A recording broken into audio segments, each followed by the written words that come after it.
Hello, good morning, everyone.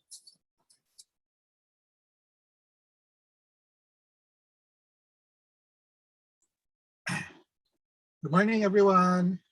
Good morning, Noel. Good morning, sir. Good morning all.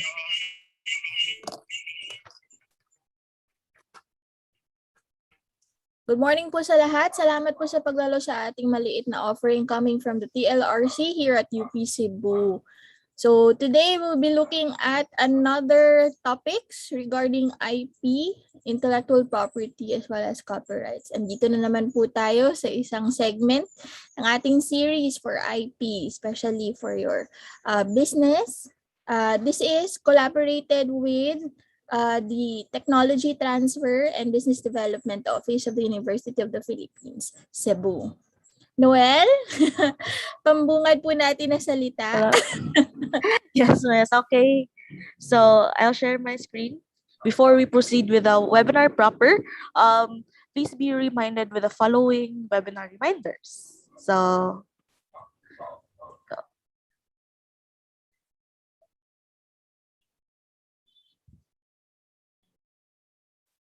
okay. So here are the things you need to remember during or during our webinar. Okay, so this webinar will be recorded. We will be keeping tab of the proceedings for this webinar for documentation purposes. So you are free to leave if you feel uncomfortable that this session will be recorded. So webinar tickets to note, please mute your microphones during the talk. We want to make sure that the speaker's voice is clear to everyone. We may opt to remove you if you don't follow this request. So also refrain from taking pictures or videos of the talk. If you do so, you will be held accountable of data privacy violations if the copy you created leaks into other internet outlets. So we wish to keep the identity of our participants private, so as yours as well. And if you have questions later while the talk is ongoing, you may put them in the chat box. After the talk, you will have a chance to ask your questions. However, we wish for you to only use the chat box rather than voice because of our time constraint. So you will be able to ask your questions later, and our host will try to ask them to our speaker later on in the Q&A portion. So, and of course, don't forget to evaluate your inputs on the webinar will help us improve our next webinars. Please do not forget to evaluate, and after you have answered the forms, you will be given a proof of participation. So the evaluation link will be opened right after the webinar and shall remain open for only 15 minutes. So also our webinar is currently live streaming on our YouTube channel, that is the LRC UP Cebu. For those watching through our YouTube, you will get your proof of participation by staying until the end of the session. We will be announcing the instructions at the live chat, so please stay tuned. So for those who wants to get updated with our future webinars and trainings, and also wants to know more about our office, please, you may contact us or you may follow us through our official Facebook page, that is Teaching and Learning Resource Center, University of the Philippines, Cebu. Or you may subscribe to our YouTube channel, LRC UP Cebu, where you may view our past webinars. Also, you can visit our official website, that is tlrc.upcebu.edu.ph. And you may send us an email for inquiries at lrc.upcebu@up.edu.ph. So that is all. To introduce our speaker for today, here is Sir Michael. Sir Mike. Hi, thank you, Ms. Noel. And again, thank you so much, everyone, for joining us this morning for another learning session. Let me. Okay, so it's my honor to introduce our resource speaker this morning. So our resource speaker finished his undergraduate in mathematics degree at the Mindanao State University, Iligan Institute of Technology. A few months after graduation, he went to Cebu City to try his luck and had his first job writing business and financial stories for a knowledge process outsourcing company. It was here that he gained the appreciation of what the internet can offer and how systems can be made efficient. He then served as a faculty member of the University of the Philippines, Cebu. It was during his time in the university that he became appointed to head the Computing Services Unit, the office that would later become the ITC. It was also in UP Cebu where he became registered as a patent agent under the ITSO program, along with becoming a technology transfer consultant of UP Cebu in it. He then went to a private sector to work as a data analyst for a business process outsourcing company handling information on workers' compensation. After that, he worked as a specialist for another TPO focusing on intellectual property rights. His return to UP Cebu started by being a consultant to the ITSO and then later becoming the project leader of the first ever National TBI Summit under the UP Cebu in it. He formally became one of the administrative staff of the university in March 2019 under the Technology Transfer and Business Development Office. In addition to being a staff to the TTBDO, he also serves as a patent officer of the UP Cebu, managing the university's IP portfolio and helping various clients with their intellectual property concerns. He also manages the TBI facility of UP Cebu in it as it helps local startups to grow. His various expertise includes intellectual property, information technology, IP protection, and evaluation of software and innovation. To talk about protecting your software's IP, let's all give a virtual applause to Mr. Jason Nieva. Good morning, sir. Good morning, Michael. Good morning, Noel and Gerald. Morning, As sir. well as everyone, the participants. Thank you for that introduction. So I'll share my screen so we can start. Okay, so again, good morning, everyone. So today, today's webinar is all about protecting the IP of the software. So what are the options you have? And I'm going to discuss a little bit about how you can go about it. No? But again, we'll have more later on. But just to start again, as mentioned by Michael, I'm currently serving as the patent officer of UP Cebu, and I'm also tasked with helping with the innovation ecosystem, guiding startups from concept to marketing. So if you have questions on IP and even about innovation, so you can always email me. And even, I don't know, for example, instead of asking for materials, maybe we can discuss on how to conduct similar trainings for your institution. So just to give a quick review of what we'll be discussing in this series with TLRC, we've discussed copyright, and especially in the context of online learning. Then we've also discussed the value of trademarks and how it improve or enhance your business. And last time we discussed about a specific topic, which was gaming and how gaming studios can protect their IP. But today, of course, we're going to discuss about software in general. So again, if your institution, your university, for example, wants to have similar topics, you just email. We'll start things off with a quick lang na session, a quick how do you say, recap. No? So we all know Microsoft na, I think marami sa atin, no? Especially our OS, we have Windows. So quick question lang, yung mga gusto mag-like sa chat, ano tingin nyo what patent do you think Microsoft has para sa inyo? Ano lang, tingin nyo lang, no? And then I'll share what I think for me is one of their good patents sa chat. What do you think did Microsoft patent? Tingin nyo, ano kaya yung technology na exclusive sa Microsoft? Sige, so ano lang, chat ng konti for those who want to guess lang. There's no wrong answer na, because that's what yan yung tingin nyo, but I will also share what I think is a rather good patent, and maybe some of you are not aware of this particular patent. Sige. Any ideas? Ano kaya pinatent ng Microsoft? Tingin nyo. ano yung meron sa Microsoft or sa Windows na wala sa other OS halimbawa? Diba? Ano tingin niyo? Yung mga ganun. Logo. Of course, that's trademark. Good. So in terms of software, ano tayo tingin natin? Or mahirapan kayo kasi Windows yung gamit nyo. I use kasi Mac most of the time, so I'm familiar. But anyway, sige. So actually, one of the interesting patents that Microsoft has is the double click. No? So, di ba, when you want to access a link or an application, when there's a phone or something, so you need to double click. And so personally, that patent was actually granted. No? So that's why in some OS, single click lang. If you're a Mac user, for example, you'll notice isang click lang. And sometimes you notice in Mac wala silang right click. Kasi nga it's with Microsoft for now. So that's the idea. No?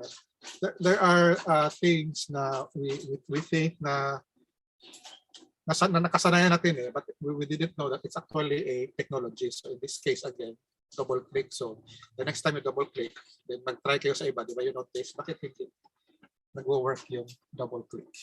Okay, so again, that's just an intro for our discussion. To give you an idea on why we need to protect software IP, we need to look into the history of the digital. So this is more of a world view. No? So if you notice, based on this infographic, it started in 1947, which was pretty much more on the hardware aspect. But as we went further, so we had broadband, we had Facebook in 2004, we had iPhone in 2007. So it's improving by the day. In the Philippines, particularly, 1994 was our big year. Any idea kung bakit memorable yung 1994? Especially March 1994. So March 1994 in the Philippines was the time that we went online for the first time. We connected to the internet. So for us, medyo dyan nagsimula yung natin, parang development din. Of course, we already had access to computers in the past, but the internet was very, was the one that sped things up. Now, so it's clear from the infographic that that the digital age has been with us for quite some time.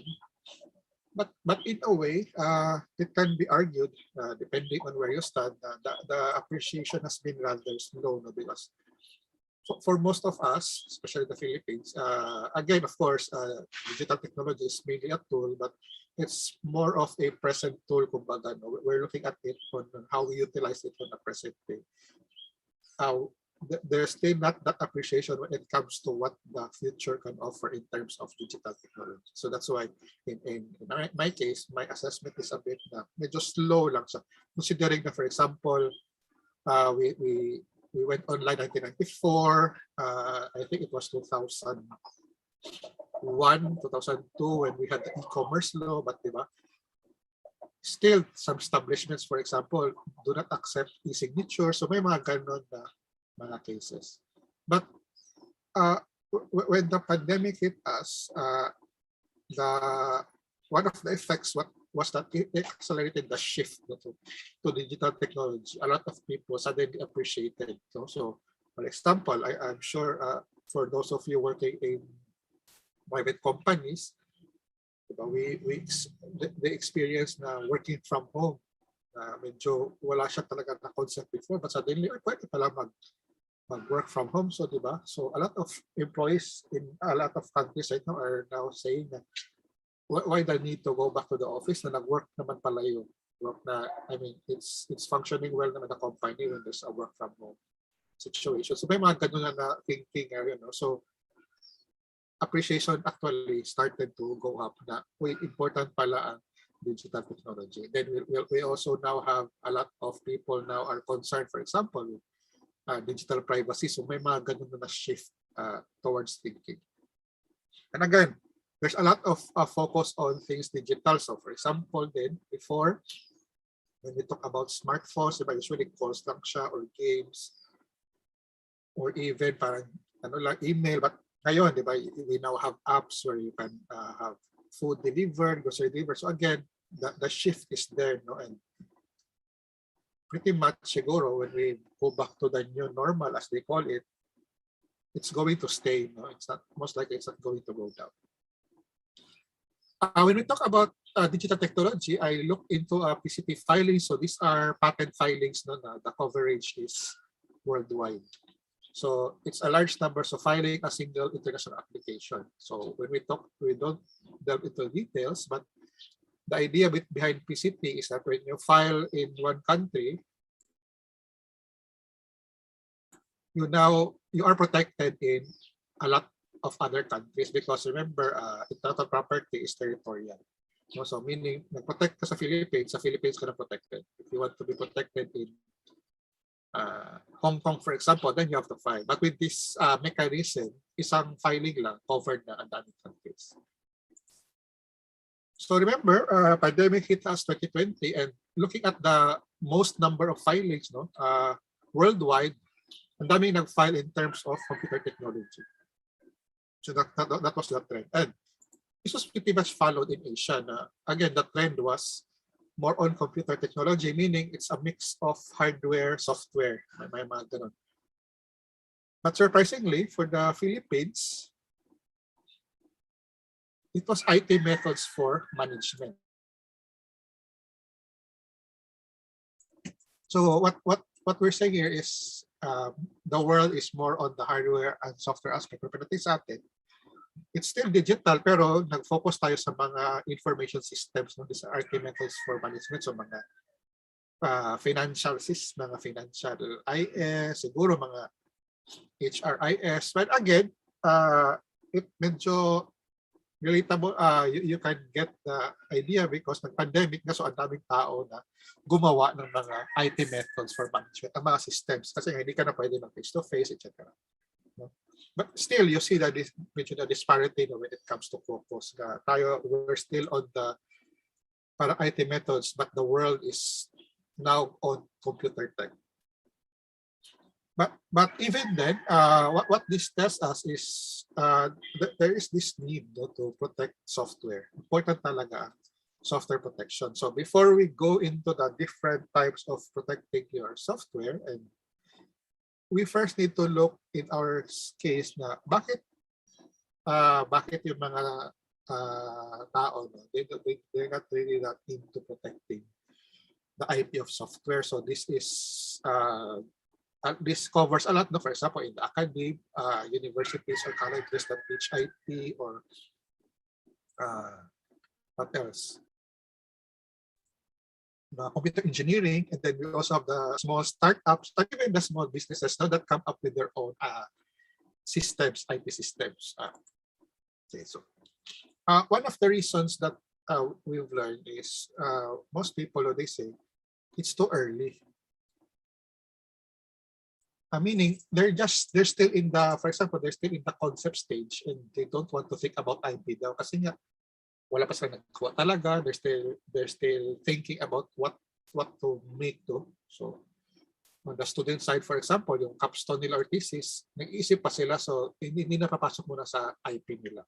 But for us in the IP na discipline, we believe that talking about IP is never too early because number one, it helps you project number. It helps you plan for the future, especially in the case of your software. And in the case of, for example, as I mentioned, thesis and capstone, by looking into the IP, it allows you to refine your invention or innovation. It's going to get better. No? And for the schools, for example, the universities, for example, what does this mean to you? It means that the project submitted by the students is going to be really good kasi they focused, they put part of the focus on the IP, and one way to do this is what we call as the patent search.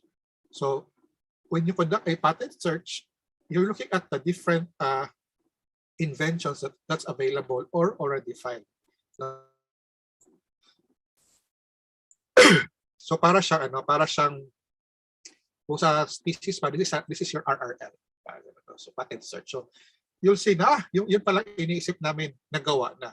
But we're not saying na hindi nyo nagawin. No? So may naisip kayo na possible solution or a possible software, meron na pala nito na-invent sa other countries. Then you study that particular innovation na, sige, may nagawa sila, ano kaya yung limitations nung nagawa nila?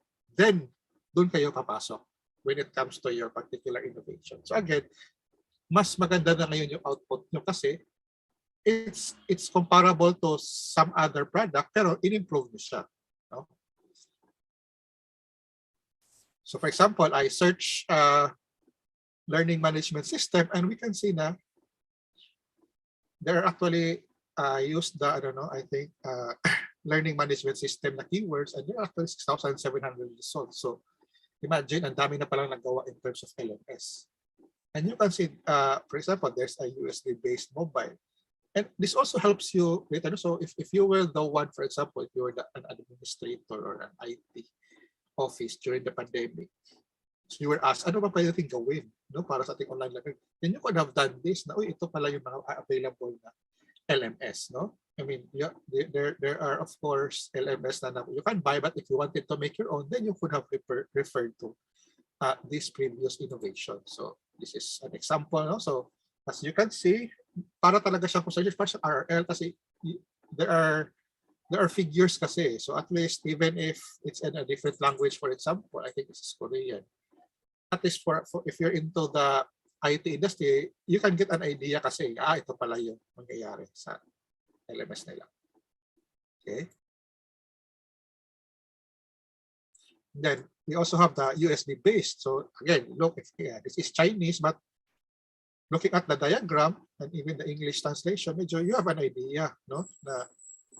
So this is how it works. So your thought process now is, how can I improve on this? I like this idea. How can I improve this, or how can I adapt this to my university or to my company? No? So andyan na lahat yung parang basic workings niya.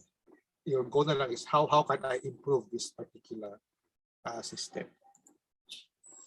And then I also looked into yung keyword ko dito, computer lang, no, but I limited it to Philippines, and surprisingly the top result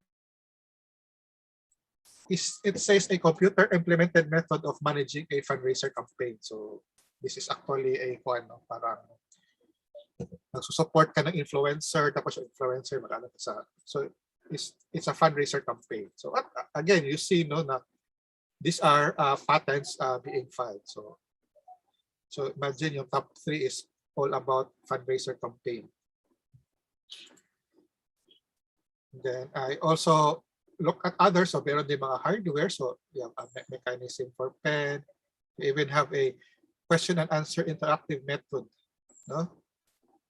Then computer. So again, makikita mo kasi kung ano yung yan. Then it also gives you an idea. So for example, ito, mechanism for pen interoperability with pressure. Meaning ito yung parang stylus, parang gano'n, di ba? Because you know, Microsoft to eh. And you see, so you get an idea then, ito pala yung ginagawa nila ngayon. So this is a relatively new patent file, no? Computer's assistance using artificial intelligence knowledge base. So at least you get an idea. I also look into other samples. No, again, see, this is an implemented school visitor management method. So anong ginagawa niya? Ay pupunta sa guard, tapos magla-log in, tapos sino yung bibisitahin, then sino yung bibisitahin will get the notification nga, someone is here at the gate, blah, blah, blah. Ito yung name, ito yung purpose. So gano'n na. So at least on your end, malalaman mo, okay, this would have been a good software, no, to implement during the pandemic, for example. Diba? So, pwede ipakita na lang diretso yung parang QR nila or parang nag-fill up sila ng form tapos diretso na. So, hindi na masyadong matagal, no? Mas mabilis na sana yun. Hindi na sila ma-hold up halimbawa sa guard Kasi check pa, fill up pa. So may mga ganun na mga ideas. And the good thing then about patent search is that, again, as I keep mentioning, para siya RRL because as you can see from here, this is from, I think this was from Microsoft, but as you noticed, it also lists down some other related patents. Kasi nga, when we talk about innovation, some of them are not really original in the sense nga, parang improvements din siya, no? So, example, this one, you can see na ito yung na-file ngayon sa Philippines about that, but may mga similar, may mga ano na siya files, and then the first file was in April 2018. So you can check ano ba tong first na filing ba to. Ito yung latest about computerized assistance, ito yung parang first. So you can look at the different inventions na, and it also gives you an idea. So for example, you have Japan, you have China, Singapore, yan. So it's possible na pareho lang ito lahat, finale niya sa iba, or baka iba-iba din talaga. So again, it gives you an idea on how you can move forward with your software, with your project. Ay, ang dami na palang nagawa nito. No? So parang ganon. So ikaw din naman, for example, on the side of the faculty advisor, you can also advise na, ay, parang this is, ano, dami nang gumawa nito. Ano ba yung parang, what can you offer? Something new in terms of that particular field. So ayan, so as another example no, of I think this is the first one of 2018. So ito yung parang first na final for this particular. So it was in the US. Okay. Moving on, another example is say no, it's too expensive. And yes, I admit filing a patent or even protecting software in terms of other aspect is really expensive. It's going to cost money. No? But we always argue also that when you're developing new software, especially if you're a startup, it's always an investment because having an IP protection increases your value kasi when an investor asks, oh, ano ba yung product mo? Mag-i-invest ako. Para bang, if I'm an investor, I would want na syempre, mababawi ko yung pera mo and how would I, and what would be the guarantee? Syempre, sasabihin mo na, yes, we've protected the IP of this particular software. So, for the meantime, kami lang muna makakagamit. Kami lang makakabenta. So, ikaw as investor, you're guaranteed na, okay, pwede ko mababawi yung pera ko na in-invest sa inyo. No? And this is also the importance of why there are partnerships. No? So, for startups, they need to partner with, for example, kung ano talaga nyo, you're really good at the technical aspect, but hindi kayo sure sa part na to, then you need to partner. And this is also why we always emphasize na there should be an academic industry partnership para hindi masyadong malaki yung gastos. So the academy, for example, can do the R&D through their own expense or funding, and then the startup, ganun din. So again, it's expensive, but we can spread out the cost and we can look at it as an investment. There's also this argument that they don't want to protect patent because it takes too long, and yes, it does take long. Although the IPO office is now trying to find ways to shorten, but usually 1 year, 2 years before some approach. Ang daming dadaan. But again, we here in, for example, in UP Cebu, we often tell, when we get consulted about this, we often tell them that, yes, it takes too long, but you have to consider the development period.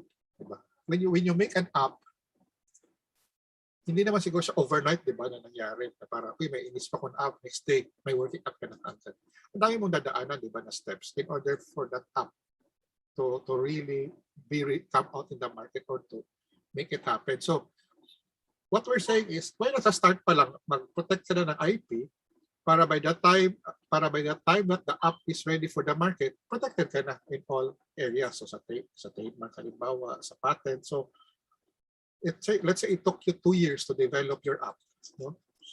So in that 2-year period, na-protect mo na yung IP mo. So by the time you release your app to the market, wala ka na, hindi naman natakot na copyright kasi ready ka na.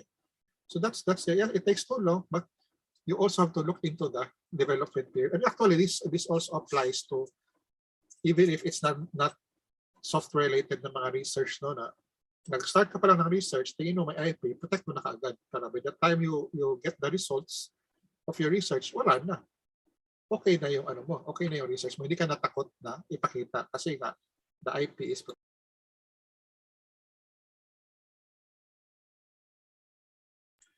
I've added this particular since I want to put also a focus on the academic aspect, no, of IP. And one of the things that we've experienced is that, example, may mga students, ang ganda talaga na software nila na ginawa or but again, the attitude kasi is para it's a requirement kasi, no, para tapos na, may grade na ako, so wala na. So minsan they don't look at the IP kasi nga it's only a requirement. No, so again, this is more on an academic perspective. We need to siguro both for the faculty and the students not to change mindsets when it comes to this. So imagine mo, no, how many IT schools do we have in the Philippines? Ilan yung gumagraduate per year, ilan yung nagtithesis ng capstone project. But how come ang mga apps natin or mga software ang konti lang no from the Philippines, diba? I mean, yes, we've heard of Grab, we've heard of Foodpanda, but these are not local apps. We could have made something similar, no, before they enter the market. And chances are baka may nakagawa niyan. But again, the mentality kasi is parang requirement lang, so tama na, tapos na. Diba? Shelf na siya. So we need to be aware of this particular concern, because it can always lead to innovation, and it's also a good promotion for the university. No? May na-release kami sa market na new innovation. So parang gano'n, no? So you try to, you tell for faculty, you try to tell your students, even I think even in high school, na even if wala pa sila masyadong skill, if they really have an idea, they try to develop on it, at di ba pwede naman sila nila i-work yung idea until college, etc. Because sayang we have a lot of creative people, we have a lot of talented people, pero bakit ang konti na contribution natin in terms of pagbawa sa software, sa app. So again, it also helps with future development. So pwede naman na halimbawa gagawa yung isang student na ito lang kasi yung kaya nila given their skills, but they recommended na tingin namin if you add this feature, this app is really going to be good. So why not encourage the future students? For example, ito may magandang thesis last year, tapos hindi lang nila kaya kasi either sa skills or sa time, baka gusto nyo ito ipagpatuloy. So we also need to look into that aspect na maybe there is this, for me kasi sometimes there is this mentality din na for students ba na gusto talaga nila bago sa kanila. Why not look at previous na mga innovations and maybe look at their recommendations and then develop it further. So eventually may lalabas na maganda na app. It's going to be really unique na the university can really be proud of it. Para, kami gumawa niyan, kami nagbenta niyan. So that's some of the reasons why we say na para why people are hesitant to protect the IP of their software. So which brings us to IP. Under the law, RA 8293, these are the types of intellectual property listed under the law. But for our purposes as software, we only look at 4, which is copyright and related rights. We have trademark and service marks. We also have patents, and then protection of undisclosed information.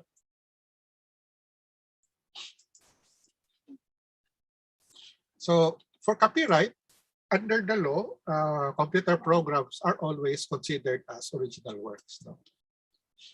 And again, as copyright, they're protected at the time of creation. But the problem here is, again, it's life of owner plus 50 years. But the problem is, when we talk about copyrights of computer programs, it protects the expression and not the idea. So meaning, nag-file ka ng copyright, ang napoprotect niya is ang text ng source code.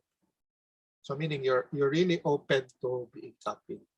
Although some countries are coming up with guidelines na kahit iniba mo yung language is copyright infringement. But again, makikita kasi nila yung how it works and they can develop something similar na may improvements lang din. So copyright automatic siya, but again what's protected is only the source code. So again medyo ano siya, no? Medyo mahirap siya. And of course there's a limitation. So as I mentioned, it's limited to, and it really doesn't include functionality. So sayang. So that's why for some people, itatago na lang nila yung source code. And that's also what I advise na itago nyo lang, but make sure na you did what you could para hindi talaga mabasa yung source code. Trademarks naman are in terms of limits, mas better sa compared to copyrights because these are renewable. No, that's why, for example, Jollibee, hindi nyo talaga makukuha yung trademark ng Jollibee kasi nire-renew yan nila every certain number of years.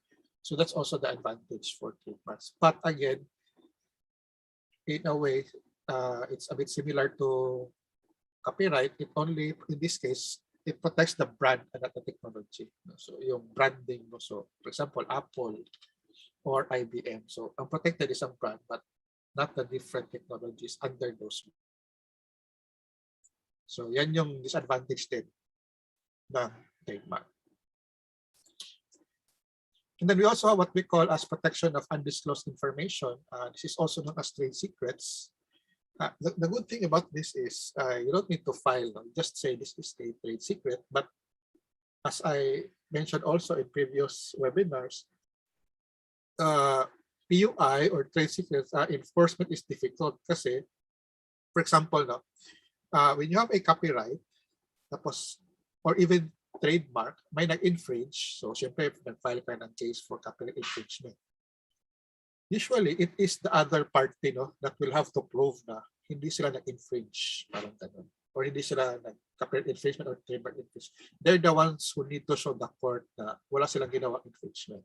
So ikaw, if you're the owner of the intellectual property, medyo relatively madali sa'yo kasi you just need to file. Sila na magpo-prove na hindi sila naka-infringe. However, for trade secrets, medyo baliktad. Kasi meron kang technology na hindi mo dineclare, trade secret siya. Sige, let's say KFC example. So KFC is known for their trade secrets sa 11 secret herbs and spices. Okay? So let's say may someone else na tayo ng business na medyo similar talaga, no? Or obvious talaga na nakuha nila yung parang formula ng KFC. So the KFC corporation will now file legal case, no, against that other individual or other company. But because it's trade secrets, there will be the ones to prove na ginawa talaga nila lahat para ma-keep siya as a secret, and what that other person did was illegal, meaning ninakaw talaga yung yung formula nila. So it's going to be the one holding the IP that's going to prove na ginawa mong lahat para hindi lumabas yung secret. Kasi lumabas na siya, so ito prove mo. And that's the only way for you to win. So again, okay siya kasi hindi file, but when it comes to enforcement, mahirap siya. So I think we heard of cases like that na, di ba, yung this particular restaurant, so sumikat siya, nag-resign yung cook, tapos biglang yung cook nagtayo ng sariling restaurant na similar yung flavors, so may mga ganun. Enforcement is really going to be difficult kasi did you impose rules ba? May mga non-compete ka ba? May mga non-disclosure agreements ka ba? Tinago mo ba talaga siya? So again, that's the difficult part of trade secret. So with those three out of the way, this brings us to what is of so I gave an example pala nung na Google has a trade secret which is their algorithm. So you really don't know, no, na pag nag-type ka, bakit ito yung lumalabas na number 1? Bakit itong hinahanap ko nasa page 3 pa? So they're the ones who only know how the algorithm works. So yun yung parang trade secret nila. They don't really reveal that. In the case of startups, for example, you can have trade secrets. You can have your source code as a trade secret, and even other items, no, like for example, customer list nyo or anong software din ang ginamit nyo to come up with your own product. Parang ganon. So that's also a trade secret. So you can choose not to divulge that. When we talk about software, of course, the best protection would have to be patents. And under the law, patentable inventions are defined as any technical solution of a problem in any field of human activity, which is new, involves an inventive step, and industrially applicable. So from here alone, we can see that there are 3 steps that you need to fulfill. So new, inventive step, and industrially applicable. Usually, ang 3rd step, medyo formality yan siya kasi we assume na meron talaga siyang purpose. And the reason why this is included is para, kumbaga, it guarantees na as an inventor, meron talagang meron talagang output. Ibebenta talaga siya, hindi siya ginawa lang just for the sake of protecting something. So it can be a product, process, or even improvement to a product or a process. No? So that's the definition of the law. However, the law also explicitly states that, for example, programs for computers cannot be protected by patent. And this is because they are only protected by copyright. So for this 3, we have patentable subject matter. Again, so from the 3, we added patentable subject matter, meaning pwede ba siya i-patent? Kasi nga, pag software, hindi pwede. No? So under the law, you need to qualify itong 4 na in addition to the 3. And if approved, then you get protection for 25 years. No? 20-25 years. So okay siya. But not to worry, because let's say your innovation is a patentable subject matter, no? So you found a way to protect it. So hindi siya computer program lang halimbawa. And then it's also new, it has industrial applicability, pero wala siya inventive step. So, para hindi siya ganon talaga innovative, so to speak. In this case, we call that as a utility model in the Philippines. No, in the US, I think they call that as a soft patent, and the protection is just 7 years. Kasi nga walang inventive step masyado. And don't worry, I will give you an overview of the two, novel and inventive. But wala siya, so utility model. In the Philippines, for example, ang dami nating utility models. Kasi ito yung medyo madali. You just put something new and then okay na siya. So, an easy example would be, let's say, yung tambutso, halimbawa sa sasakyan, nilagyan mo ng mesh, pre-installed yung mesh. So, I mean, it's new, but hindi talaga siya ganun ka-inventive, di ba? Okay, just if you want to lower the emission, kasi nga, medyo given siya. Of course, nilagyan mo ng mesh, of course, yung exhaust na konti lang yung lalabas. So, may mga ganun na mga ideas. So, it has to be a utility model. So when we talk about new, we enter into what we call as prior art. No? So prior art meaning you're claiming kasi na your invention or innovation is new. So when you file it at the IPO, Intellectual Property Office, they're going to look at the previous mga other na filings. No? So kung sa research pa, on the academic perspective, ito yung parang our previous research, titingnan, are you sure this is really a new study, kumbaga? Is this really a new topic, or baka naman may nakagawa nito, inulit mo lang. So it's the same principle here in prior art. So you need to determine if an invention is new, you have to look into the prior art. So generally, this is everything which has been available to the public anywhere in the world. So that's why, and usually by definition of public, usually this is mga may certain number, depende sa situation. So yung iba is if dalawa lang kayo, ikaw yung inventor, may kausap ka, so pwede siya private kasi one-on-one, pero usually pag dalawa na kausap mo or tatlo, pwede siya considered as public. So the implication here being, if you're offering an IT course, for example, tapos mag-defend yung students, but tingin mo maganda talaga yung innovation nila. So what you do is, as a university, pwede mo halimbawa, pwede kang sabihin, okay, hindi pwede mag-attend yung full class for the presentation. Panel lang sa kayo advisor. And then, for the panel and the advisor, kailangan na mag-sign ng non-disclosure.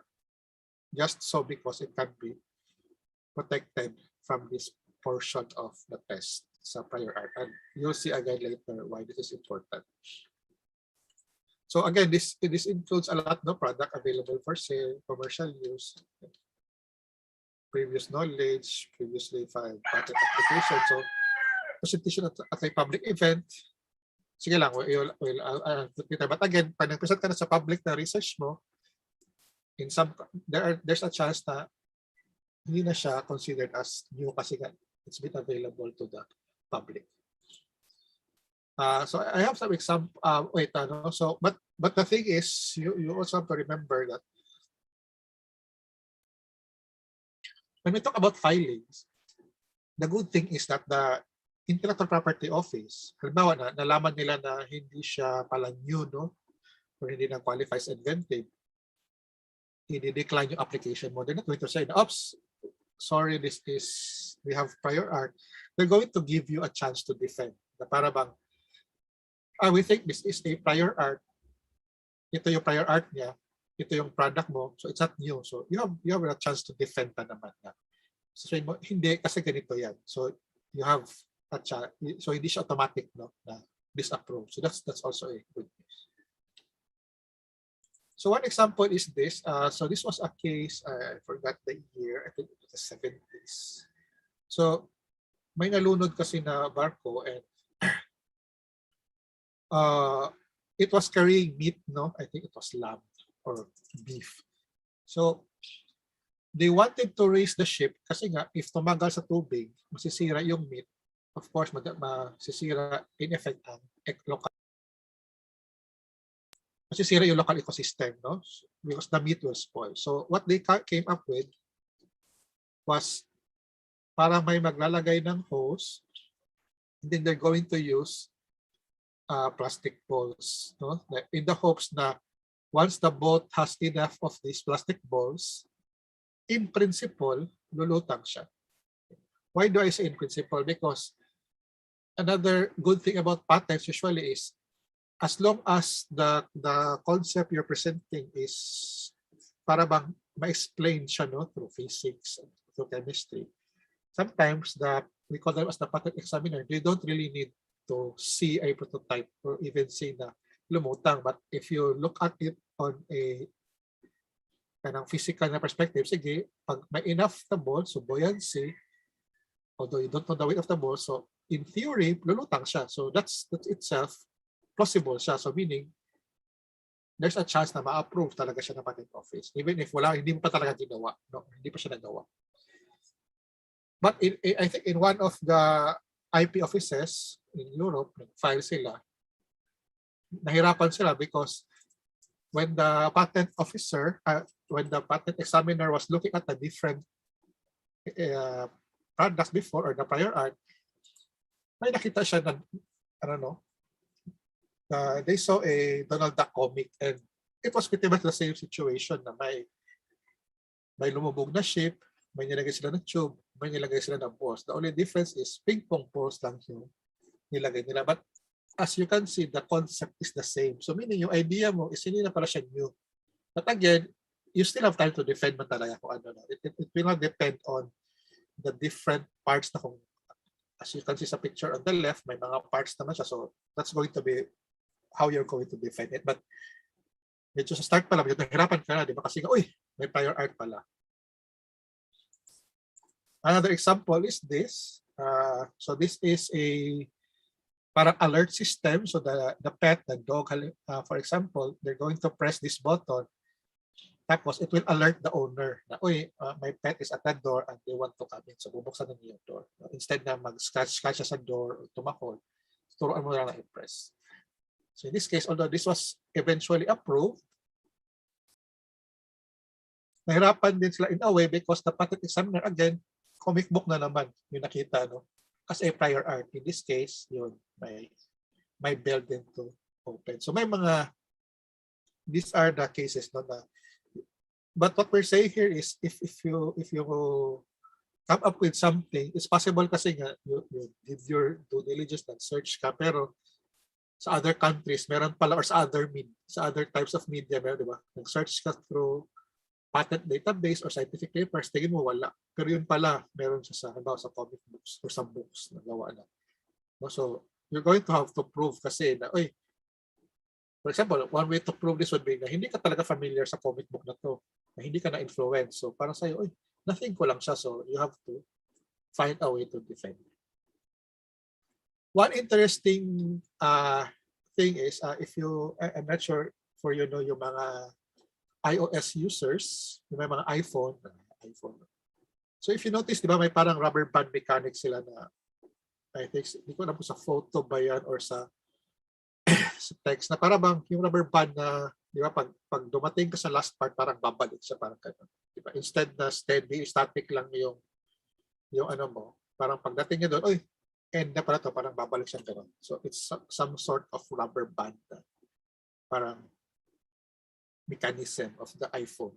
So Apple filed for a patent for this particular innovation in the US, and it was approved. No?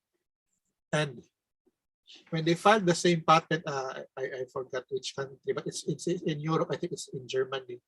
When they filed a similar patent, it was disapproved. And the reason was, sabi ng patent examiner, this is not original, no? And there is a prior art.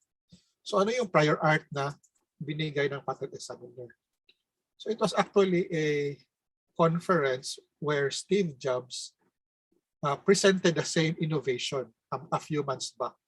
No? So sabi ng patent office, hindi na siya original kasi it was shown to the public, eh, di ba? So the question is, bakit sa itong Europe na country it wasn't approved, pero sa US approved? Because in the US, they have this sort, I forgot the actual term, but they have this sort of parang extra time na if you presented it in this public conference, you have 12 months, exclusive 12 months to file na hindi pa niya consider as prior art. And we have the same mechanism in the Philippines. No? There are a certain number of months since you presented it. That's why when we receive consultations or clients na wala, na-present ko na to in a contest or na-present ko to as thesis, we always ask how many months ago ba ito? Because if na-cover pa siya sa certain number of months, so in the US, for example, 12 months, if it's between the 12-month period, then pwede pa siyang ma-protect as a patent. But again, in this case, it's only for the US. If doon ka sa Europe na walang yung ganitong provision, then hindi na siya pwede i-protect. Kasi nga, may prior art na, which is the presentation at a public event. No? So again, in the Philippines, we follow the US na may time. So that's why when you need to present your particular software or particular innovation, the best way, our advice is, wag mo lang sabihin lahat. And then if you really think maraming interest dito, then you have to file for IP. But again, that's why we go back to our initial part of the discussion na sinabi natin na this is why even from the start, dapat you have to focus na, or you have to consider always the IP na. Dapat tingnan mo na lagi, paano ko i-protect yung IP? Para hindi ka aabot sa mga ganito na problema. No? So, ano yan, nag-present na siya in public, hindi pala na-approve. So, that's an example of prior art. Inventive step is a bit difficult siya because ang technical definition, it's when you consider a prior art, it's not obvious to a person skilled in the art. Hindi siya, meaning if I gather all the prior arts of this particular innovation, may isip ko ba yung naisip mo? Parang ganun eh. But this is not hindsight. At the particular time na nag-file ka, kumbaga, may isip ko ba yung naiisip mo? For example, let's say, ano ba yung mga example? Let's say, in the past, may nakagawa ng pencil pero wala tapos may nag-invent ng eraser na separate. Tapos yung idea mo is to put the eraser on top of the pencil, no? So that's your innovation. So the question now is, for a person na in the pencil business na ito yung alam niya, maiisip ba niya na ay ilagay ko sa ano. No? So may mga ganun. So it's a really difficult aspect. That's why in this case, what we advise sometimes clients is just tell us how it works, and then kami na sa patent office, for example, yung sa UP Cebu, will be the ones to see kung tingin namin inventive ba siya. So, parang ganon. Because of course, we've had the training, and then we can also see given the so it can be a synergistic effect, meaning you have different effects you put into one, or you add a new function to an old element. But and I'll give you an example. But ito yung idea, no, parang it's sort of the part now where you solve the problem. Ito yung inventive step. What happened to this part? To what can this invention? So let's say a coffee paper cup, no. So one of the problems, for example, of a drinking coffee from this type of cup is mainit, di ba? So ano mayayari? Pipitawan mo, hindi mo madala. So if you were at this point in time na bago pa lang yung paper cups, so most likely if you were thinking of solutions, you may isip siguro, i-stack ko yung paper cup, di ba? So kung dalawa siya, tatlo, hindi na mainit. Diba? So, which is practical. But of course, on the side of the coffee shop or the company, mahal. Kasi di ba, I'm giving you 3 cups for one coffee halimbawa. So laki ng gastos ko. So I'm going to need to find a solution. Ano yung solution na pwede ko? So meaning it has to be something na kaya ko mahawakan pero hindi siya ganun kainit, no? So it has to be something na para bang it has to dissipate heat, kumbaga, or maybe a better grip. So maybe one possible solution would be this one, the corrugated. No? So lagyan mo siya, so mas madali na siya. So hopefully the material will dissipate na, so hindi na siya ganun kainit sa labas, but and also mas madali na yung grip mo, no? So that's what we call as, so if you compare the 2 cups, ito saka ito, of course it's new, di ba, kasi ito walang corrugated, ito. So that itself is novelty.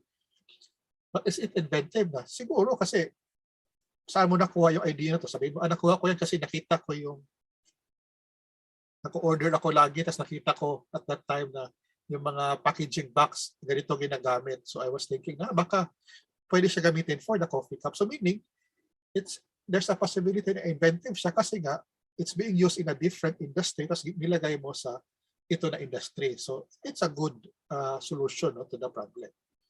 So over time, pwede naman na so that's what we call as an example of a synergistic effect. So over time, ang coffee shop halimbawa, nalaman nila, parang ang mahal naman ng ganito na cups.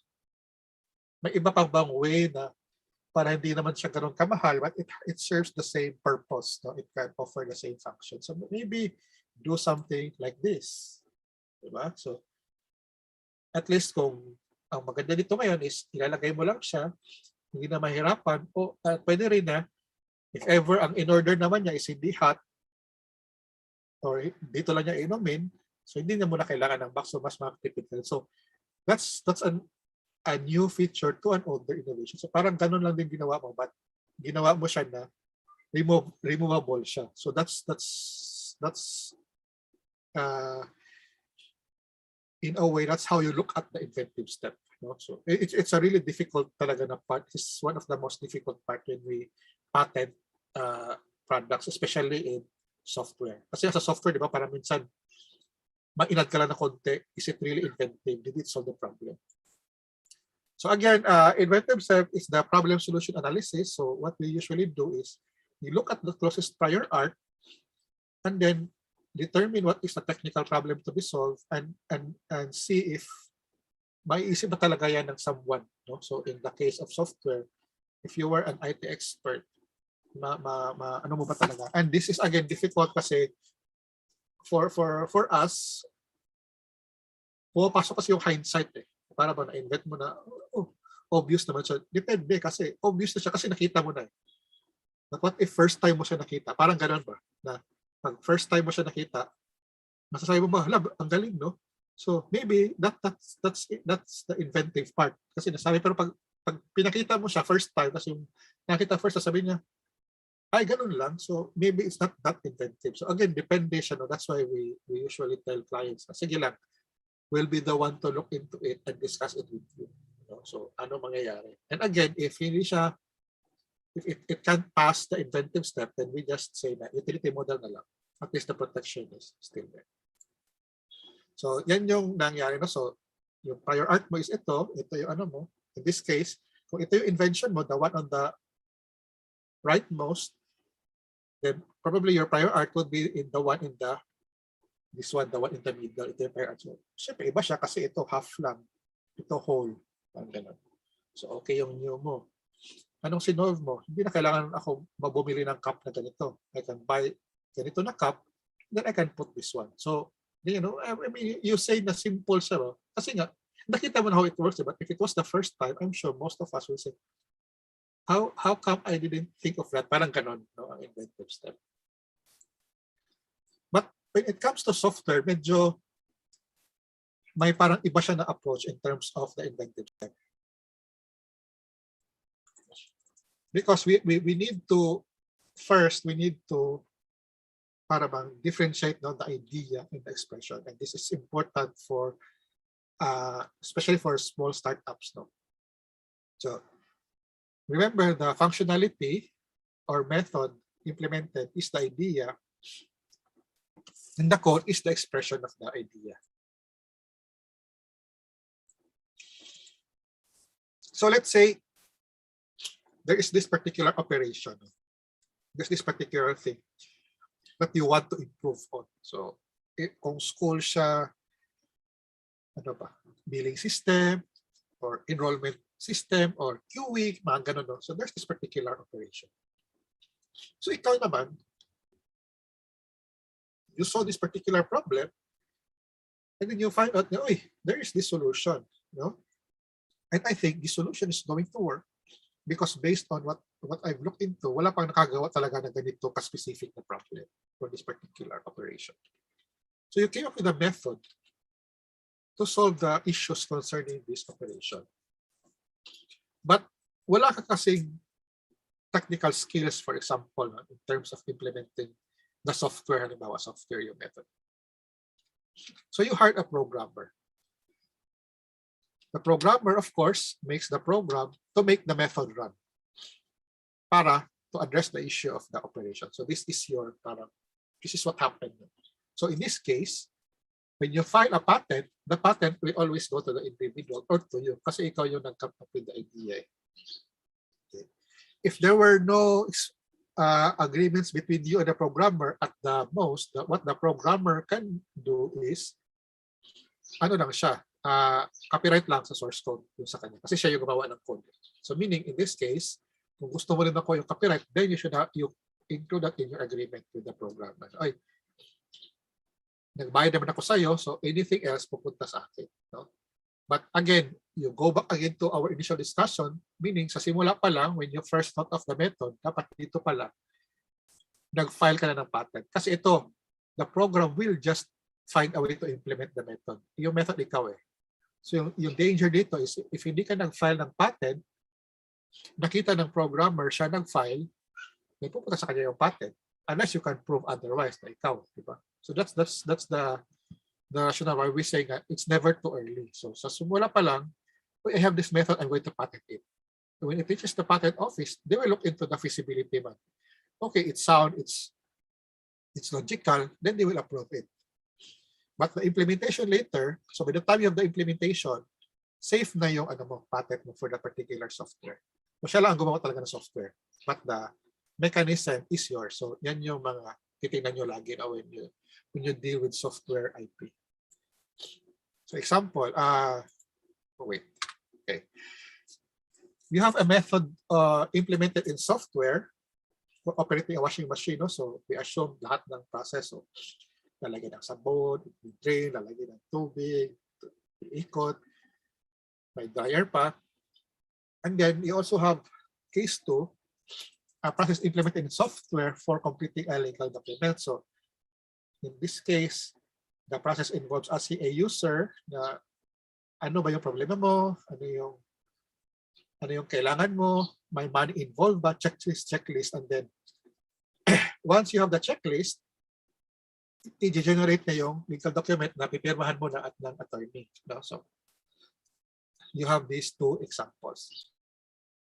However, when we talk about patenting software, or in this case, computer implemented inventions, it's actually only case 1 no, that is eligible for a patent. The method is software that operate. And number 2, actually cannot be implemented as a, or cannot be protected as a patent. So, yung 1 is pwede, yung 2 is in the end. That's because, right, but by simply automating a known process, hindi siya patentable. So, but you're going to argue, but sir, pareho naman sila na nag-automate ng process. It depends na kasi on the mechanism. Because in the legal document, diba, para mo lang kasi, imagine, tanong ako, diba, parang ako yung attorney, parang ako, ano ba yung problema mo? Ay, ito yung document. So, obvious talaga na you're just automating a process. But for the other part, ang dami kasi yung involved na technical aspect, diba? Yan. Meaning, ano mangyayari? The software and the hardware will turn on the valve, tapos may limit lang yung tubig. Pagdating sa ganito, titigil siya, lalagay ng sabon, iikot siya ng ganito minutes, i-drain niya, lalagay naman ng tubig, titignan niya, pwede siguro na may detector siya kung may sabon pa ba, so may mga ganun. So, the entire process is automated, pero may mga technical solutions ka involved. Compared in making a document na para lang check, ito yung document mo. So, hindi siya patentable. But the washing machine part is patentable because you have different technical aspects na. Pag-measure siya ng water level, gano'ng kadami yung sabon, kasi halimbawa, it determines na, konti lang pala yung damit, so baka ito lang kailangan ko na soap. May mga gano'n. No? So that's why the case 1 can be patented, but case 2 cannot be patented. So again, no? So to emphasize, it has to have a technical character. Dapat may inad ka na technical. Yung kasi sa case 2, wala eh. Nag-check ka lang. No? Wala kang masyadong gawa.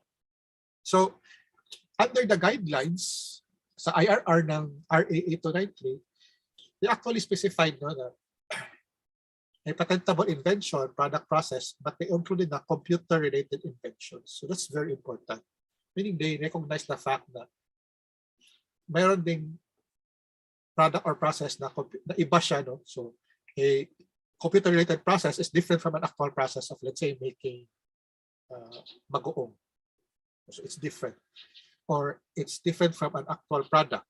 Diba? So for a device. So you have to differentiate. That's a good thing that they did. But remember, they also made sure to put it in non-patentable inventions program for computers. So it's emphasized in the law, in-emphasize pa rin nila dito. Sa law kasi sinabi na copyright lang programs for computers, but in the IRR, they also explicitly stated that programs cannot be patentable. So parang dinobo lang nila na, okay, copyright siya, just to remind you na copyright siya, hindi siya pwede patent. And then they also added what we call as the technical. So it has to go beyond. Hindi pwede na gumawa ka ng software tapos.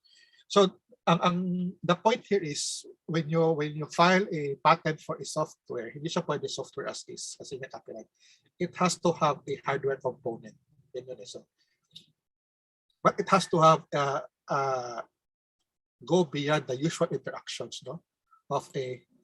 So for example, ang technical effect lang is electrical current. Hindi pwede. It has to have may ginawa siya. So for example, the software, the user will input the request on a smartphone, then dadalhin siya sa server who will process the request and then ilalabas siya. So gano'n, hindi pwede na the usual lang.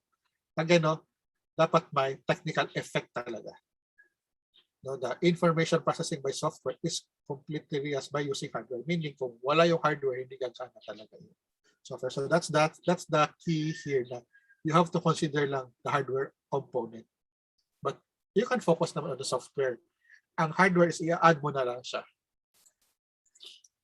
So for example, I have two, so the way you state it, so if you're a MSME, so if your statement is a method of encouraging customers to be loyal buyers by giving a discount, so the way that's stated, hindi siya patentable kasi it's a process eh. I mean, it's a scheme, no? Parang, wala lang. My method ka lang to encourage, but if you state it in such a way that it's a computer implemented method with a database, diba? So para bang, what's the technical aspect? You have this computer, you have this card, may database ka, that it will check kung ano yung mga binili niya before. And then, bibigyan ka niya ng discount. So there's your technical characteristic, the searching for the database. So meaning, meron ka ng technical character. Yung isa kasi para lang sinabi mo lang na, ay, loyal customer ka, may discount ka. But in the other case, the way it's presented is that you have this method, you have this software that will get the information from the customer, compare it to what's on the database, and then apply the necessary discount. No? Ay, ito pala, suki pala talaga to. Every month, magastos to ng 200,000 ang binigyan ng discount. Baka mas maraming deal. So it has to be hardware and software combination. So I'll just give some examples na how it's stated. So this one, for example, it's a method of controlling payment and delivery of content. So the way it's stated, again, this is the job naman of the patent officer. In our case, this is our job. But just to give you an idea on how you should think about your software. So it's, even if ito yung controlling mo, you have to consider. So in this case, the way that it should be presented is like a computer implemented method for controlling payment. If you notice, and then yung computer system, which is the software, and then you have the user terminal server, which is the hardware. So it has to show na ito yung nangyayari. And then ito yung technical character. This is the innovation. Ito yung nangyayari. So in this case, check niya, nagbayad ka ba? And if nagbayad ka, i-alert niya na, nagbayad na siya sa product na to, then i-deliver na siya. So yan yung yan yung parang technical character niya. So what the implication then is, if we have we're patenting software, remember we have the apat before, no? We have patentable subject matter, it has to be new, it has to be inventive, and it has to have industrial applicability. But when we now talk about patenting software, we now had dapat may technical character na siya. Technical character meaning how does the software and hardware relate with each other. So parang nadagdagan lang siya. But again, for processes of filing, yung first four usually, because the technical character napasok siya sa inventive step. But usually for our purposes, mas better na i-differentiate mo talaga siya for the meantime. Para lang makita mo talaga, is this really something, no? For example, billing. Ano yung bago na pwede mo mabigay sa billing? No? So may mga ganun na aspects. Sige. So I'm going to give some examples para to wrap up the discussion. No? So for example, Uber. Before Uber, or for some of you, yung Grab experience, the practice diba was either lalabas ka sa office mo, papara ka ng jeep, or papara ka ng taxi if you want to go from point A to point B. So of course, that's disadvantageous, diba? Kasi nga, pag-agawan ka sa other passengers, hihintay ka if mainit, or if umulan, wala kang payo, so ang hirap. So what Uber did was different now. You have a person that this is the app. So ilalagay niya, dito ako pick up, dito ako mapunta. Tapos yung car or yung driver, makikita niya, ito yung pick up, ito yung destination. Okay, sige. Pwede ko siyang tanggapin. Now, remember what we discussed before. Kung ito lang yung final ng Uber, hindi siya ma-approve. Why? Because it's just automating. No? You just automated a process. Diba na? Instead na papara ko, ginawa mo lang siyang app. By itself, mahirap siya i-defend kasi nga, nag-automate ka lang. So what problem is Uber solving? So diba, if we get a taxi, anong problema ng taxi? Hindi mo alam kasi yung magkano yung babayaran mo. Diba? Galing ka sa point A, you want to go to point B. Minsan, pagdating sa point B, doon mo lang malalaman. So what Uber did in their case is, the app once there's the pickup and destination, i-compute na yung price. So that's your technical component and that's your innovation. So you have the software, which is the computation, and the app, and then you have the hardware, which is the smartphone or the tab sa car. So when the individual puts a pick-up point and destination, ilalabas agad niya magkano ba. So the person can now decide, masyadong mahal, hindi na lang muna ako mag-over. At the same time, the driver can also see, okay, ito yung price, ito yung parang kikitain ko, o sige, tatanggapin ko kahit malayo, or hindi ko tatanggapin. Parang ganon, no? So in a way, we go back to the initial discussion na yung synergistic effect niya, parang kinuha mo lahat ng other features, which is may map ka na, may pick up, and then may price. So this is now your innovation. Ito na yung packet mo. Okay, sige. So kung ikaw si Uber, okay na. Diba? Nag-release ka sa market, protected yung IP mo. Tapos along the way, nalaman mo halimbawa as part of Uber na parang may problema. And this was also the problem sa taxi, di ba? Na halimbawa, pag traffic, mahal kasi nakahinto ka lang.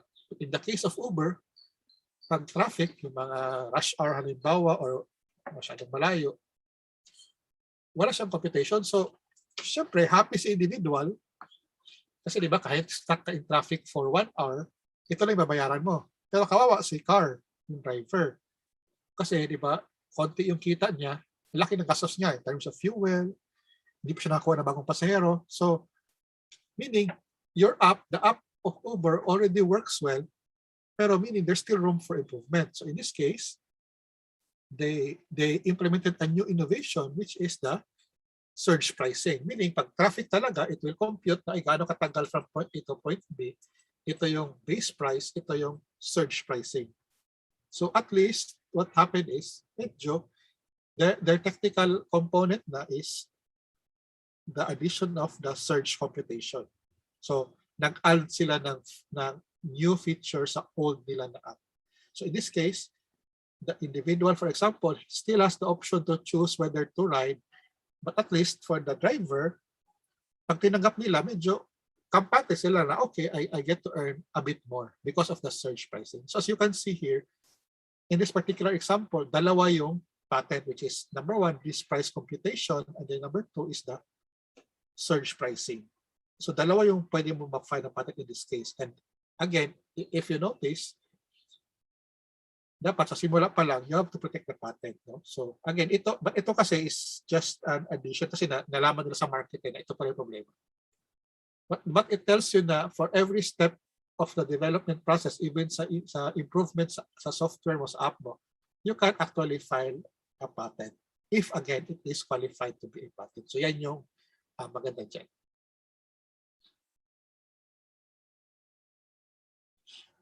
My question, I will answer that later, no, Ma'am Jovelyn, after the discussion.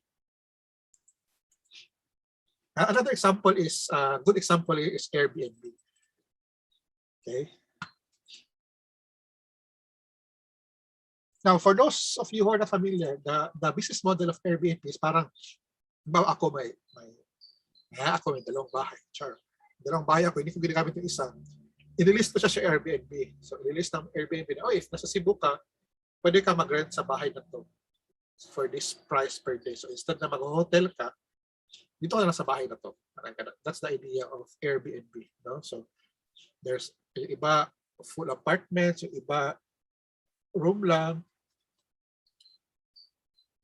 So, yung mangyayari is, I think Airbnb gets a share lang of the amount. Tapos yung owner ng house, may makukuha rin siya na profit. So, of course, this was a really good model and ginabahan nga yung hotels, no? Kasi nga, they were competing kasi, di ba, ano, advantage ito. You can cook on your own, wala kang iisipin masyado. No? So, but on the side of the owners, may naging problema, which is, minsan may mga guests na pagdating nila, let's say, halimbawa ako, nagparent ako, para makakompete ako sa hotel, I will rent my 1-bedroom condo, 3,000 lang per night. 2,000 per night, ang mura lang. Tapos yun pala, after nila nag-stay ng 1 week, pag-dating ko, pag-check out nila, pag-list na sa unit ko, pag-dating ko, sira-sira na yung sofa, sira na yung TV. So laki ng gastos. So kung 2,000, 5 days ago, 10,000, pero yung damage is 30,000. So nalugi ako. So that's one of the things na nakita ng Airbnb na problema in terms of their business. So in this case, anong innovation ang ginawa ng Airbnb?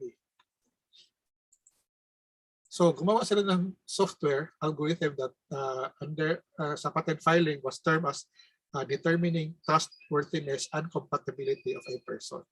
So yung gagawin ng what the software does is magdi-data mine siya. So halimbawa nag-apply ka. So syempre magagawa ka ng account with Airbnb.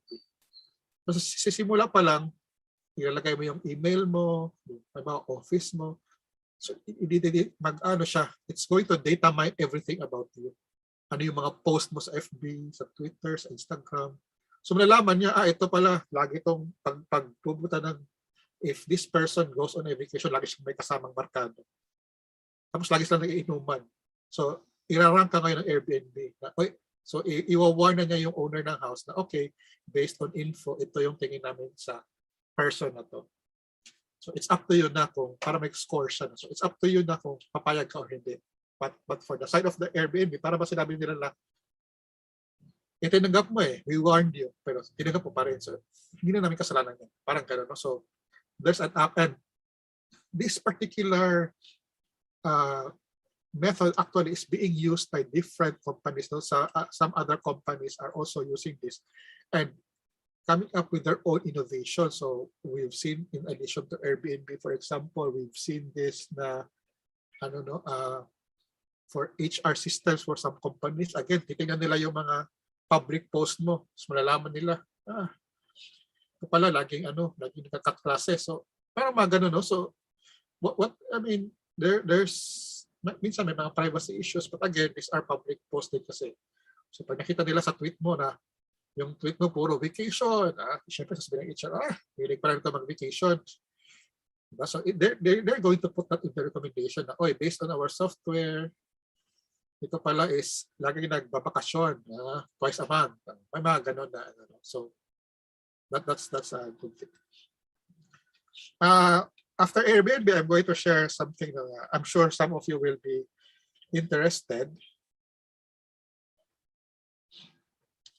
For example, this is from Meta Platforms, which is the new name of Facebook. Ano nakalagay?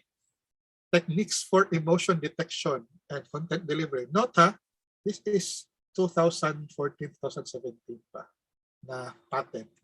What does this software do? May sample sila. So pag sa phone mo halimbawa, nag-allow ka ng access to camera, itinan niya yung mukha mo habang nagbabasa ka sa feed mo. Pag nalaman nila na happy ka, yung lalabas na ads would be related to that emotion. So something happy din. No? Na parang, happy pala to. Sige, lagyan natin ng mga ganitong ads. Something to be happy about. Pag nalaman naman ng app na mukhang malungkot to ngayon, yan din yung ipapakita niya na apps, na ads sa'yo or mga content sa'yo. Something na parang sad. Or pwede rin the opposite na, sad ka. Bigyan ka namin ng content na hopefully magiging happy ka. Ganun. So they're going to determine your emotion and then they're going to deliver content, no, based on that particular emotion. So adjust nila yung algorithm nila. So imagine, hindi nyo alam. Kaya ako, for example, I really don't say no talaga ako sa kayo. Facebook wants to access your camera. Kasi ginagamit ka rin. They even have this pattern na if you're using yung I think Instagram or sa Facebook or sa Facebook na if you're going to take a picture diretso sa Facebook, tapos gagamit ka ng para mga emoticons, mga filters, minsan siya, the pattern says it's going to recommend certain filters. So for example, pag nalaman niya na yung background mo is or you're in a zoo sa town mo, then malamang yung mga filters mo, halimbawa yung sa mukha, funny faces, animal related, kasi nasa zoo ka pag nasa ganito ka naman ito naman yung lalabas. So that's their I don't know.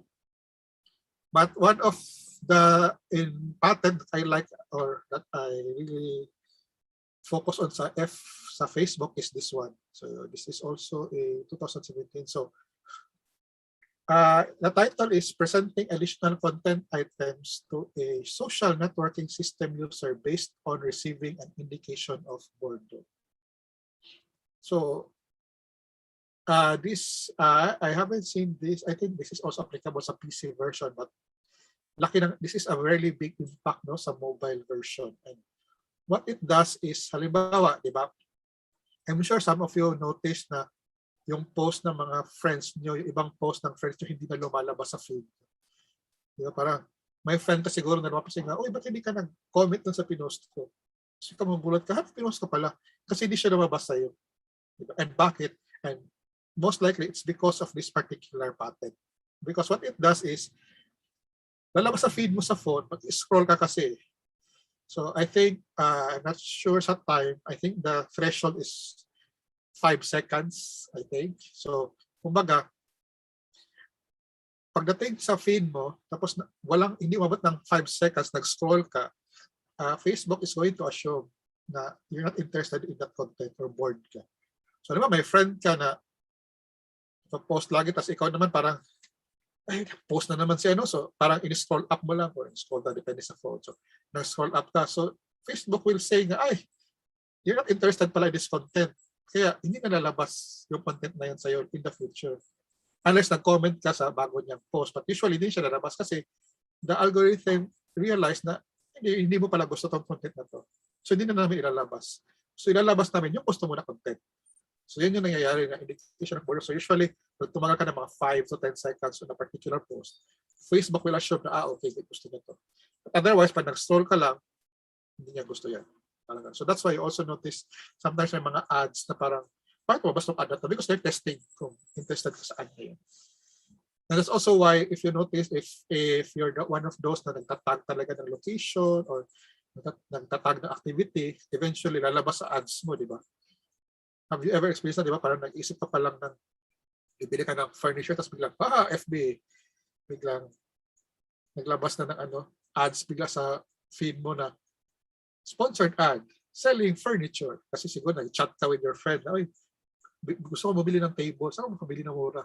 So biglang na sa ad mo. Because that's the algorithm of FB.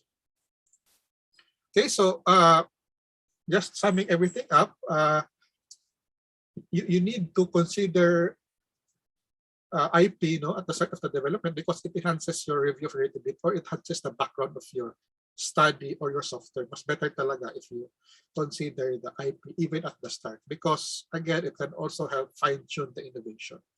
Makikita mo kasi, gagawa ka ng sige, yung pinakagusto, yung QPass natin, may QR code. Ang dami yung nagawa ng QR code. So, titignan mo ngayon, sa mga gumawa ng QR code, ano yung pinakamalapit sa gusto ko na idea? Tapos titignan mo, ano ba yung hindi na nagawa na gusto kong gawin? If wala naman pala talaga, then maybe wag mo na lang siyang gawin in the first place kasi ang dami na pala, saturated na pala yung field na yan in terms of QR code. So tingnan mo, ano ba yung mga pwede ko pang ma-improve in terms of this particular na innovation. It also helps with the value proposition, especially for startups and I think even sa students na because when you protect the IP, meaning you have this faith na kumbaga you're showing people I have faith in my product. This early on, I'm considering IP because I believe this is a really good product and a lot of people can benefit from it.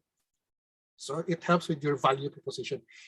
Mas mataas yung value niya ngayon in terms of your target customers or even for the investors. Looking at IP, it also helps you how to move forward in the sense that alam mo na kasi, ito yung gusto ko mangyayari. Ito yung competition ko. Okay, ito yung innovation ko. So at least, when you go to the market, alam mo na kaagad, pag may nagreklamo, ito yun. No? So if you notice, I think ngayon, wala talaga tayo actual data, but in terms of delivery, I'm sure ang dami-dami na across the countries. But the question is, so for example, if you're a faculty advisor, may nag-offer sa estudyante na, Prof, I have this app for delivery. So diba, ano kasi delivery? Regardless of anong item yan. So ikaw, isipin mo agad, you should advise the students na, sige, ano ba yung ano nito? Anong kaibahan niya halimbawa sa Grab delivery kung food delivery? If it's logistics, anong kaibahan niya sa LBC, sa Lalamove? So you help them move forward para naman hindi rin repetitive yung ginagawa nila ng software or yung ginagawa nila ng research. But at least it really has to be new. And for the part of the faculty and the student, they have this option din na sige, papatuloy natin to even if migrate na. Baka pa natin gawing startup. So may mga ganun. We have to move into that mindset ba na if it's a really good innovation, let's proceed with it. Gawin natin yung dapat natin gawin.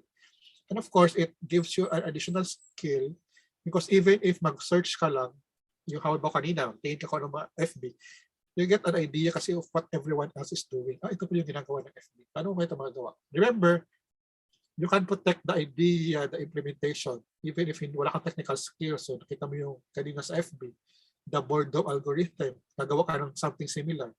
Wala kang technical skill. Ibang kaya ka ng programmer. But at least the process of how you came up with it and how you solve the problem, sa'yo yung patent na yun. So don't be intimidated kung wala ka talagang skill na in terms of technical, in terms of programming. Pwede yun naman kasing mahanap yun. Sa'yo is, do you have this really good idea? Then you have to move forward with that idea. And I think that's it for today's discussion. So thank you everyone for listening. So I'll turn the floor first to TLRC before we answer the questions. Thank you, Sir Jas. Thank you. Thank you, Sir Jason. Okay, so let's have Sir Jason. Let's have Sir Jason rest for a while. Okay. So Mike, do we have upcoming webinars for the next few weeks? Okay, so right now we are having protecting your IP, specifically on software. Next week, on November 20, we will be having Patent 101, Understanding the Process, again with Sir Jason Nieva, in collaboration with the Technology Transfer and Business Development Office. And also on November 27 at 10 a.m., bringing your brand to Facebook. Of course, this is very important, especially for those who wanted to sell or do business through Facebook. Okay, so a little bit of reminder on our evaluation process. Mike, Noel. Okay, so some of our evaluation reminders. Our evaluation and processing of e-certificates are automated, so please make sure to type in the correct spelling of your name, since this will reflect on your e-certificates. And also please be mindful in typing your email address because it is where you'll receive your certificates. We suggest also that you keep a copy of your response in the evaluation for you to verify if you have made mistakes. Always make sure to click send me a copy of my responses and submit them. Normally, it takes less than 3 minutes after submitting to receive your certificates, and should you not be able to receive it by 5 p.m. today, just send a reply message with your concern to the confirmation email that we sent, and we will manually send the certificate on the next working day. And make sure also to remember that the evaluation link is open for only 15 minutes after it has been released, or it has been put in the chat box. Okay, so time for Sir Jason. Okay na po ba tayo? Let's answer some question.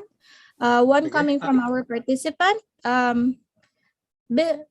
Does some clarification, does it mean then that business process improvement and re-engineering can be more applicable or acceptable for patenting than business process automation? So that's one question.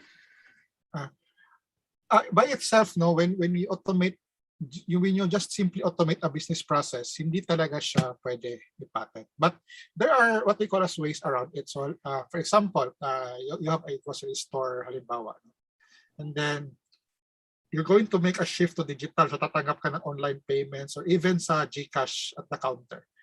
Mm-mm. By introducing that process, for example, ano siya, parang hindi mo pwede ipatag kasi nga parang in-automate ko lang. Instead na nagbabayad ako ng pera, I'm just using GCash or halimbawa credit card.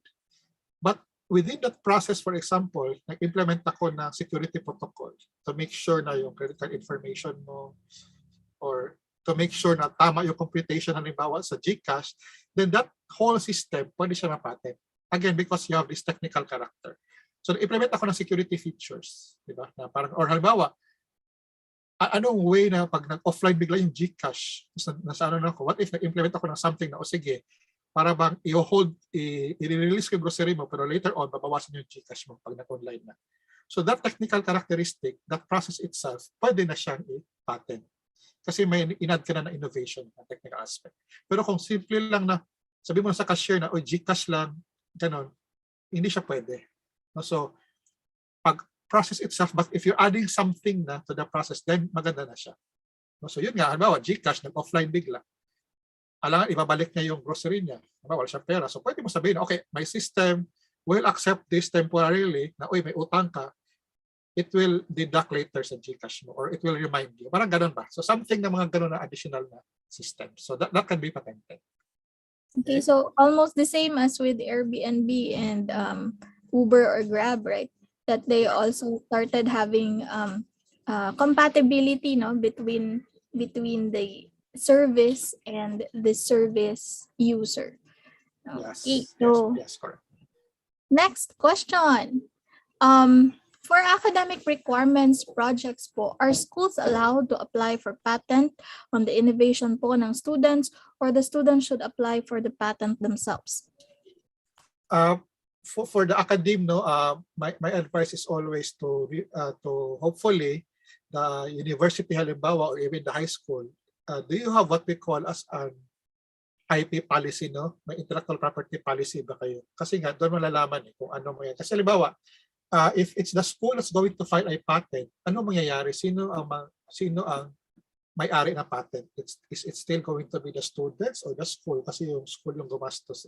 So it has to be a clear policy, and if wala ganun na policy, yung school nyo, the best move would be to have some sort of agreement between the admin and the students. Sabihin ng admin, o sige, kami gagasto, tapos ito yung magiging rights namin kasi kami nga yung gumastos. So may mga ganun na, it will depend. Pag sinabi ng students na before pa lang nila present, nag-file na sila, then most likely sabihin nila na, okay, kami na gumastos ng filing, discuss tayo kung ano yung pwede natin magawa ng arrangement. That's why it's important, especially for academe, no? The academia, the university, the college, na may ano talaga kayo dapat policy when it comes to intellectual property. Kasi ang dami na kasi cases before na parang it's going to have an effect kasi. So halimbawa, nag-apply yung school ng patent, let's say, without the knowledge of the student or parang walang choice yung student, no? What's going to happen then is it's going to be a bit detrimental to the future na research mo. Kasi yung mga students nyo will say na, ay, tingnan mo yung batch na ganito. Ang ganda ng ginawa nila. Pero kinuha lang ng school. Parang gano'n. So the newer batches, ano yung motivation nila to come up with something new? Kasi naisip nila, ay, hindi rin naman natin makukuha to. So it's really good for the school to have what we call as policy. So in UP, for example, we have this policy na automatic the rights is the UP, regardless kung sino yung nag-file.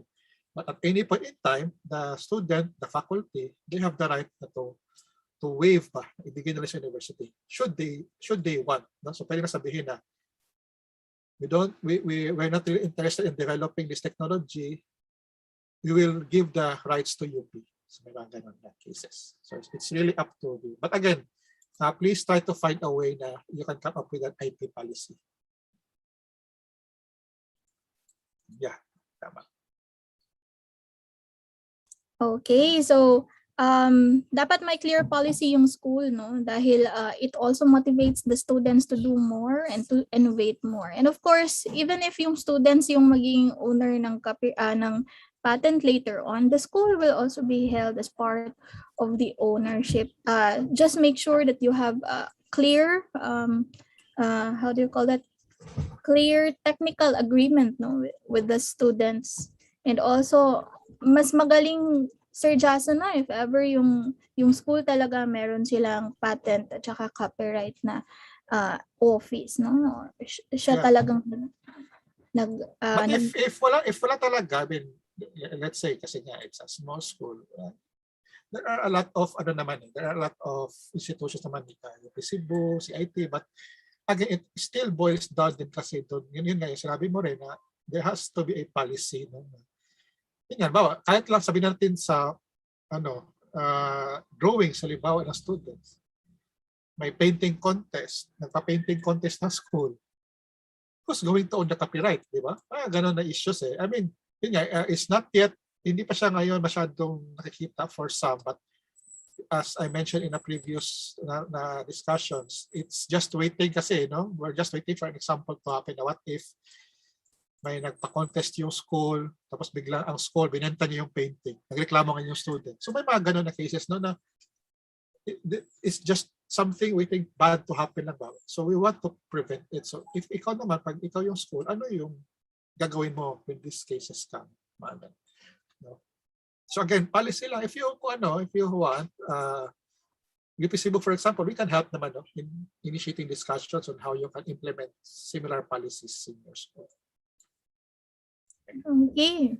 So were students also be aware of the fine prints, especially when participating with school activities or even outside programs, no, and contests. Yeah, that's why I think Jera is probably familiar with this na right now, if UP, no, may mga pa-contest ng UP, grabe na talaga yung emphasis on mga copyright issues, who's going to own the copyright. So in UP, for example, the copyright is on the student, kahit sumali sila ng contest sa UP. And even now, no, in cases na before namin i-publish yung photo sa limbawa, we really ask permission sa even if clear na sa policy namin na may right naman ng UP to use the photo sa limbawa as long as hindi commercial, we still do our due diligence. We ask permission from the winner na, can we use your photo for an article? So may mga ganun na, so we're aware of that. So we're trying to do it para din the faculty and staff, kumbaga, ma-practice din nila yung parang discipline na yan ba na hindi ka pwede basta-basta gumamit, no? Especially if hindi sa'yo yung material. Okay. So, anyone else? Meron po ba tayong mga questions regarding our discussion? We can still have a chance, no, to ask Sir Jason these questions. Anyway, if you have future questions, man, you just email, no, sa yung Yes.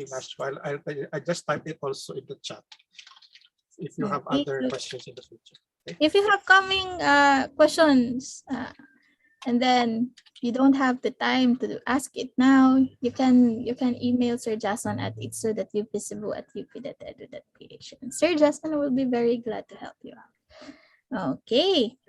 So I think wala na po tayong question. Thank you so much, Sir Jason, for being here with us and also giving us very good examples as well as very good discussion on IP and software. So kindly make sure, ating mga participants, kindly make sure to evaluate po so that you will get your certificates.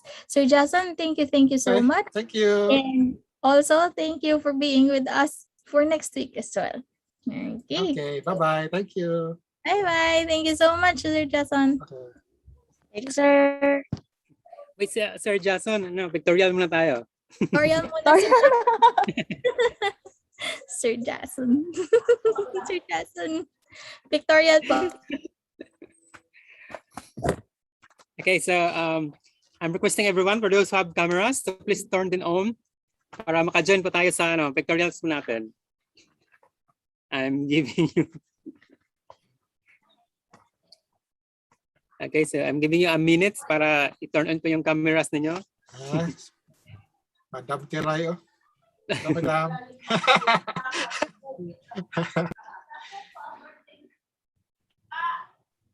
Okay, so keep smiling po. Meron tayong 5 slides. So I'm taking the shots po, okay? 1, 2.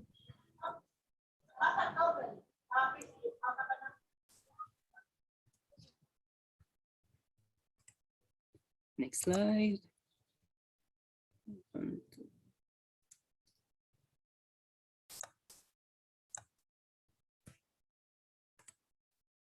Slide.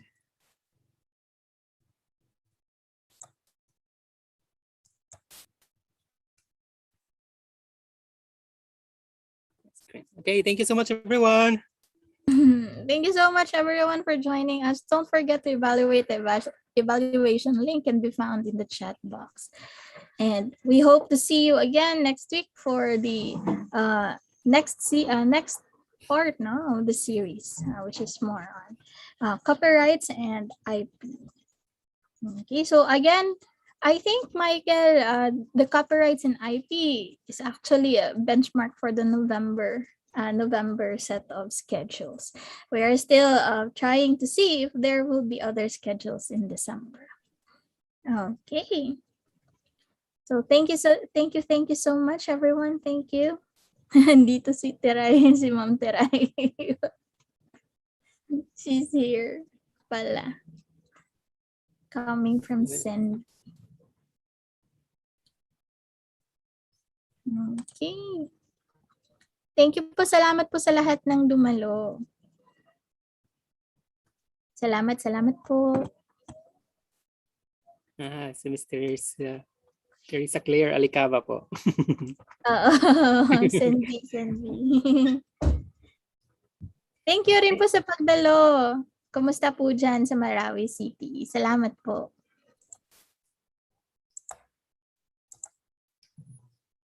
Okay.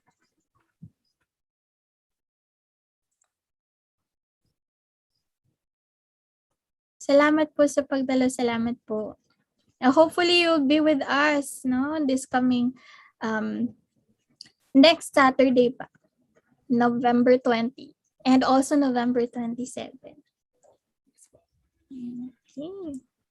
Michael, I will still be around in November 27 even if I have a research presentation. Kasi morning pala, di pala afternoon. Okay. Yung research presentation ko yung afternoon. Yung mami-miss out ko lang yung wedding ng aking friend. Baka mag-request ka lang, Miss Jen, ng rerun ng wedding niya. Watch na lang ako online. Watch na lang ako sa live. Tapos bigyan ko na lang siya ng GCash. Iba na ngayon eh, 'di ba? Hindi na parang gift na physically binibigay. Pera na talaga. So GCash is appropriate. Yes po. Okay. Thank you so much for coming. Hello po dyan sa Don Honorio Ventura State University dyan sa Pampanga. Salamat po. Thank you rin po sa mga nanggaling sa Bicol region. Salamat po sa pagdalo. Salamat po. Patent 101 next week. No? And also yung sa Facebook. Miss Noel, okay na ba yung YouTube natin? Si Sir Sir Daniel, Mike, okay nandito ra. pa